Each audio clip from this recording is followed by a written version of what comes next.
Entre ses tarifs et ses délais, la France reste pourtant le cancre de l'Europe en matière de permis de conduire.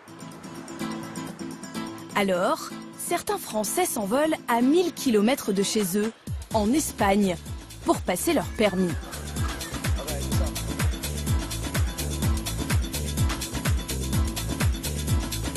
Ludovic a atterri à Barcelone il y a un mois et il passe l'examen demain. En France, on lui avait prédit plusieurs mois d'attente, même pour une formule accélérée. C'est minimum 2 à 3 mois d'attente déjà pour recevoir un dossier, puisque j'avais un ancien dossier déjà en préfecture. Et puis, en cas d'échec, c'est 1 à 2 mois d'attente pour repasser l'examen, donc ce qui a été beaucoup trop long pour moi. Et donc c'était la solution qui se prêtait le mieux à la situation.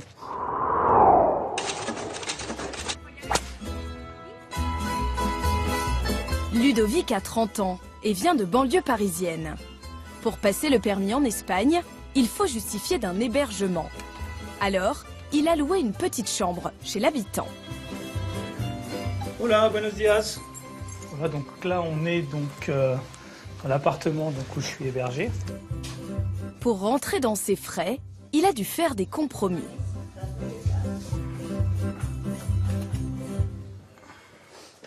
Là on arrive dans ma chambre. Une petite, mais avec du confort quand même. Ah ouais, c'est combien de mètres carrés là? Je sais pas, je dirais peut-être 6-7 mètres carrés. C'est tout petit. Oui. Un tout petit espace, sans fenêtre, qu'il paye 13 € par jour. Son permis lui coûte 1100 €. Avec l'avion au total, son séjour lui reviendra à 2000 €. L'Espagne, ce n'est donc pas forcément moins cher, mais beaucoup plus rapide. Seul inconvénient, l'épreuve de la conduite se déroule en espagnol, une langue que Ludovic ne maîtrise pas vraiment. Très bien. A ver, ¿dónde está el líquido de freno? Kilo de freno. Muy bien. La batería. Coup de chance, Mike, le professeur, est français. Il lui a inculqué le strict nécessaire pour comprendre l'examinateur le jour J. Le bleu. Et en dehors du jargon de la voiture, vous savez dire des choses en espagnol ou pas? Non. Un petit peu, bon, c'est du niveau collège, on va dire. Tapas, tout ça.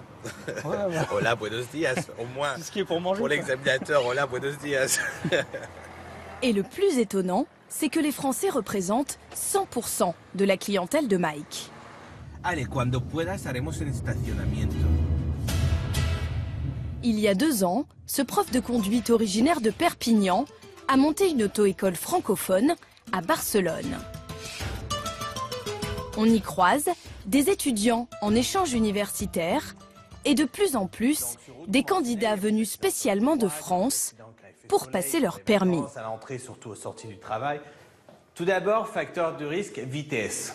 On adore aller super vite, c'est pour ça qu'on adore tout ce qui est Space Mountain, etc., etc. Mais bon, plus vite on va, plus vite on termine 6 pieds sous terre. Mike n'a aucun problème de place d'examen. À Barcelone, 89 inspecteurs se répartissent les candidats. C'est 2 fois plus qu'en Seine-Saint-Denis, où il y a pourtant le même nombre d'habitants. Nous, comme on est 2 moniteurs, on peut présenter 26 élèves tous les 8 à 10 jours. 26 élèves tous les 8 à 10 jours. Oui. C'est quand même énorme. Oui. Et ce n'est pas tout. En cas d'échec, il n'y a presque pas d'attente pour se représenter. Si on se fait ajourner une fois, on représente la semaine suivante, il n'y a pas de souci. Maintenant, si on se fait ajourner une 2e fois, il va falloir attendre 2 semaines. On se fait ajourner une 3e fois, il va falloir attendre 3 semaines.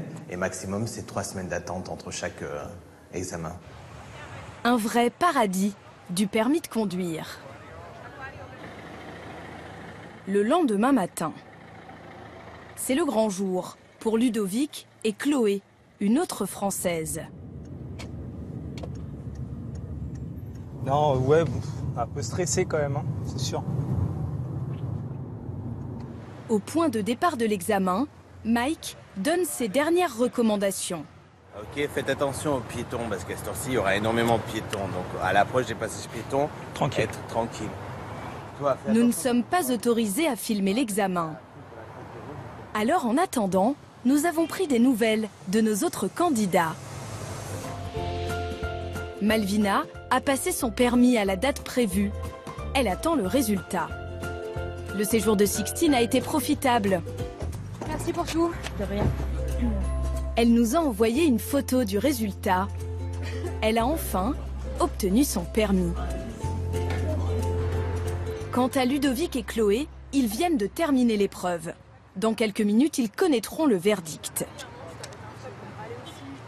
Alors, comment ça s'est passé? Pas top. Pas top, non. Qu'est-ce que vous en pensez? À mon avis, Je pense que je l'ai pas. à mon avis, c'est mort. Non, non, pas d'erreur, mais des petites fautes. Ouais, il Des est petites fautes. super pointilleux, quoi. Vous, par exemple? Bah, moi, par exemple, je pense que déjà dès le départ, j'ai oublié un clignot. Ouais. Dès le départ, ensuite, il y a eu quelques petites fautes comme un feu clignotant pour tourner à droite.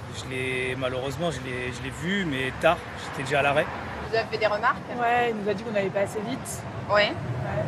On les tremblements, que c'était mou, que... Ouais. Il était pas content. Ouais, il était pas du genre sympa, quoi. C'est Mike qui vient leur annoncer la bonne ou la mauvaise nouvelle. Bah, je commence par toi, Chloé. Donc, t'es allé. Pourquoi t'es allé si lentement? Pourquoi t'es pas allé plus vite? Tout ça? Vous allez pas mal? Un petit peu quand même. Et toi, fais attention à ta séparation de droite. Il y a 2 moments où on est passé vraiment proche du bus.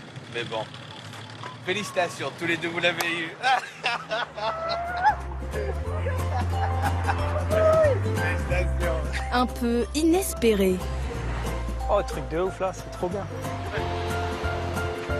Dans quelques semaines, Ludovic recevra son permis espagnol, valable en France. La galère du permis ne sera plus qu'un souvenir, loin derrière lui.